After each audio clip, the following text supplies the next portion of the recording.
ശ്രീ ദാസൻ, താങ്കൾ എങ്ങനെയാണ് ഒരു പാട്ട് വന്നു, സ്വാഭാവികമായും ആ പാട്ട് സമകാലികമായ രാഷ്ട്രീയ പ്രാധാന്യമുള്ളതായിരുന്നു, അതുകൊണ്ട് തന്നെ ആ പാട്ട് ഹിറ്റാവുകയും കോൺഗ്രസ് അവർക്ക് കൃത്യമായി അത് ഉപയോഗിച്ചു. അതങ്ങനെ എല്ലാ പാർട്ടികളും എല്ലാ കാലത്തും അത്തരം പാട്ടുകളൊക്കെ ഉപയോഗിക്കാറുണ്ട്. പക്ഷേ അതിൻ്റെ പേരിൽ അതൊരു മതവികാരം വ്രണപ്പെടുന്നു എന്നൊക്കെ ഒരു CPM നേതാവ് പറയുമ്പോൾ അതിൽ ഒരു വല്ലാത്ത ഇടതുവിരുദ്ധതയില്ലേ? ഇല്ലില്ല, ഒരിക്കലും പാടില്ല. കാര്യം ഇതിന് മുമ്പ് പിണറായി വിജയൻ തന്നെ പറഞ്ഞിട്ടുണ്ടല്ലോ, ഇത് ആവിഷ്കാര സ്വാതന്ത്ര്യത്തിന് നേരെ കടന്നു കയറ്റാറ് കർണാടക അനുഭവിച്ച് പാട്ട് പാടുന്നപ്പോ. അപ്പൊ അന്നേരം ഈ പിന്നെ നമ്മുടെ രാജു എന്നൊക്കെ പറഞ്ഞാല് 10-25 വരെ MLA ആയ കമ്മ്യൂണിസ്റ്റുകാരെ കൂടുതൽ നാട്ടുകാരൊക്കെ മാനിക്കുന്ന മഹാമാന്യായ ഒരു ആള്. അയാളുടെ ഭാഗത്തുനിന്ന് പാർട്ടി ആവശ്യപ്പെട്ടാൽ പോലും ഇവിടെ ചെയ്യാൻ പാടില്ലായിരുന്നു. ഇത് ഒരു ഹിന്ദുത്വ പ്രിയനാണ്. കാരണം നമ്മളിപ്പോ ആദ്യം ഫസ്റ്റ് വിട്ട കോഴിക്കോട്ടെ ആ പാവവും അതൊക്കെ മഞ്ചേരിയിൽ നിന്ന് മഹാഭാവവും പോയിട്ട് ബാക്കി എല്ലാ ആൾക്കാർക്കും കാര്യം മനസ്സിലായി. ഇവര് ഈ മുസ്ലിം സമുദായം ഒറ്റക്കെട്ടായിട്ട് തിരിഞ്ഞു മാറുകൊണ്ടാണ് ഇവരിപ്പോ ഈ അവസരമായത്. ഇവര് ശരിക്ക് BJPനെ ആശ്രയിക്കുന്ന ഒരു അവസ്ഥയുള്ള ഈ ഹിന്ദുത്വ പ്രീണനമാണ് ഇപ്പൊ നടത്തുന്നത്. അതുകൊണ്ട് ഇനിയെങ്കിലും കമ്മ്യൂണിസ്റ്റുകാർ തിരിച്ചറിയണം, നിങ്ങളുടെ അന്തസ്സോടുകൂടി നട്ടൽ ഉയർത്തി പിടിച്ചുകൊണ്ട് നിങ്ങൾ നിലപാട് സ്വീകരിക്കണം. അല്ല നാട്ടുകാരെ പറ്റിക്കാൻ വേണ്ടിയിട്ട് ഇതെന്ത് വിട്ടിട്ട് ഇത് നാണക്കാടില്ല കിരൺ ബാബു. ഈ കമ്മ്യൂണിസ്റ്റുകാർക്ക് ചേർന്ന പണിയാണ് ഈ കാണിച്ചേ. അപ്പോൾ ഇനിയെങ്കിലും പറയാം, ഇനിയെങ്കിലും നിങ്ങൾ കൃത്യമായി നാട്ടുകാരുടെ കാര്യം തുറന്ന് പറയാം. ആ വെള്ളാപ്പള്ളി നടേശനൊക്കെ കൊണ്ട് നടന്നിട്ട് ആ പെരുന്നേരെ മറ്റേ പോപ്പ് ഇതും കൂടെ വന്നോട് ഒരു മൊത്തം പൂർത്തിയായി. ഈ ഒറ്റ കാര്യം ഈ വെള്ളാപ്പള്ളി നടേശൻ കാരനാണ് ഇന്ന് ഈ അവസ്ഥയായിട്ടില്ല. ഇനിയെങ്കിലും CPM മനസ്സിലാക്കേണ്ടത് വെള്ളാപ്പള്ളി നടേശന്റെ ആ മൈക്രോ ഫിനാൻസ് കേസ് തട്ടിയെടുക്കുക, പൊടിയേറ്റെടുക്കുക, എന്നിട്ട് ഇയാളെ പിടിച്ചിട്ട് ഉള്ളിൽ കയറ്റാണ് പരിപാടി. ഇത് എല്ലാവരും കൊണ്ടിട്ട് ഇയാളെ രക്ഷപ്പെടുത്തിയിട്ടാവുള്ളൂ. അതോടുകൂടി നിങ്ങൾ ഈ പോയ എല്ലാ ഇതും തിരിച്ചു കിട്ടും, നിങ്ങൾ അടുത്ത അസംബ്ലിയിൽ ജയിക്കുകയും ചെയ്യും. അത് നിങ്ങൾ ആരും കേൾക്കുന്നതാണ് ഈ പിണറായി വിജയൻ അറിയിച്ചു കൊടുത്തത്. ഓക്കെ കിരൺ ബാബു. ശരി, താങ്കളുടെ അഭിപ്രായം വളരെ വ്യക്തമാണ് ശ്രീ ദാസൻ.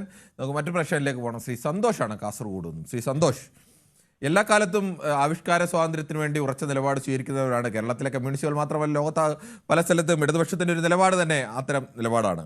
അങ്ങനെ ഒരു പാർട്ടിയുടെ ജില്ലാ സെക്രട്ടറിയാണ് പറയുന്നത് പോറ്റിയെ കേറ്റിയെ എന്നുള്ള പാട്ട് മതവികാരം വ്രണപ്പെടുത്തുന്നതാണ്, ഏത് മതത്തിൻ്റെ ആയാലും ഭക്തിഗാനത്തിലൊന്നും പാരടി ഉണ്ടാക്കരുത്, അത് ആ മതക്കാർക്ക് വലിയ വിഷമം ഉണ്ടാക്കുമെന്നൊക്കെ. ഇതൊക്കെ ഒരു ഇടതുപക്ഷ നിലപാടായി കാണാൻ കഴിയുമോ?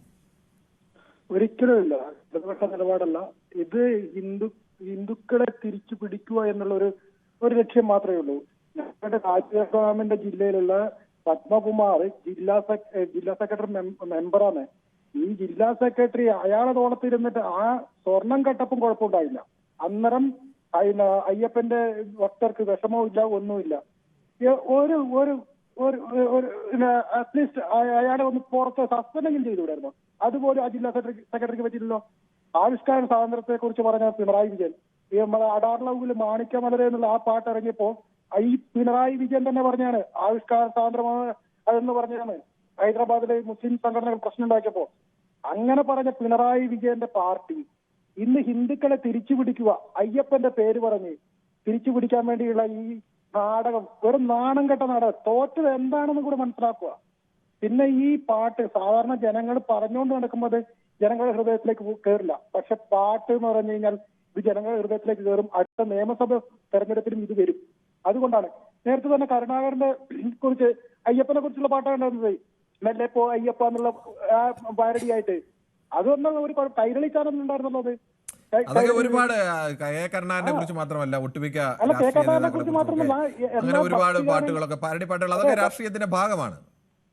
അതെ അങ്ങനെയുള്ളപ്പോ ഇതിൽ നാണം കെട്ടുപോയേ ഉള്ളൂ. കാരണം ഹിന്ദുക്കളെ തിരിച്ചു പിടിക്കുക, ഞങ്ങൾ അയ്യപ്പന്റെ കൂടെയാണെന്ന് പറഞ്ഞ് തിരിച്ചു പിടിക്കുക. ഞാൻ കേട്ടെ ഇങ്ങനെ അയ്യപ്പന്റെ അത്ര വേദനയുള്ളവര് അവിടുത്തെ ആചാരങ്ങൾ ലംഘിച്ചുകൊണ്ട് അവിടെ സ്ത്രീകളെ കയറ്റിയില്ലേ, അതെന്താ കുഴപ്പമുണ്ടായില്ലേ? കോടതി എന്ത് വിധി ആയിക്കോട്ടെ. അത് അന്ന് അവിടെ തടസ്സമെന്നതാരാണ്? ഈ CPM എന്നല്ലേ ബിന്ദു അമ്മണിനെ അവരെ കയറ്റാൻ നിന്നത്. അന്ന് അയ്യപ്പന് വിഷമം ഉണ്ടായില്ല. ഈ ഭക്തരെ മൊത്തം കേസ് കൊടുത്ത് കേസിലാക്കി ഇന്നും കോടതികൾ കയറി. സന്തോഷ്, ഭക്തര് ഒന്നുമല്ല അന്ന്, ഭക്തർ മാത്രമൊന്നും അല്ല അന്ന് സമരം നടത്തിയ ആളുകളൊക്കെ ആ സമയത്ത് പലതരത്തിലുള്ള അക്രമമായി രംഗത്തിറങ്ങിയ ആളുകൾക്കെതിരെയൊക്കെ കേസ് വരിക സ്വാഭാവികമാണ്. അങ്ങനെയൊക്കെ കേസ് വരാതെ കേസ് എടുക്കാതിരിക്കാൻ പറ്റും പോലീസിന്?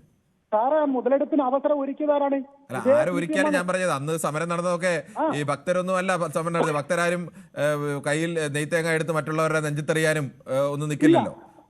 അതൊക്കെ ആരാണെന്നുള്ളതൊക്കെ എല്ലാവർക്കും അറിയാവുന്ന കാര്യമാണ്. അതിലൊന്നും കാര്യമില്ല. കേസൊക്കെ വരും, സ്വാഭാവികമായിട്ട്. അത് നിങ്ങൾ ന്യായമായ സമരം നടത്തിയാലും കേസ് വരും.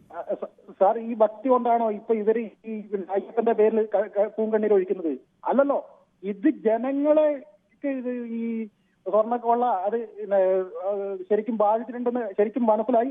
അത് തിരിച്ചു പിടിക്കുക എന്നുള്ള ഒരു ശരി, കള്ളക്കണ്ണീരാണ്. അഭിപ്രായം വളരെ വ്യക്തമാണ് ശ്രീ സന്തോഷ്.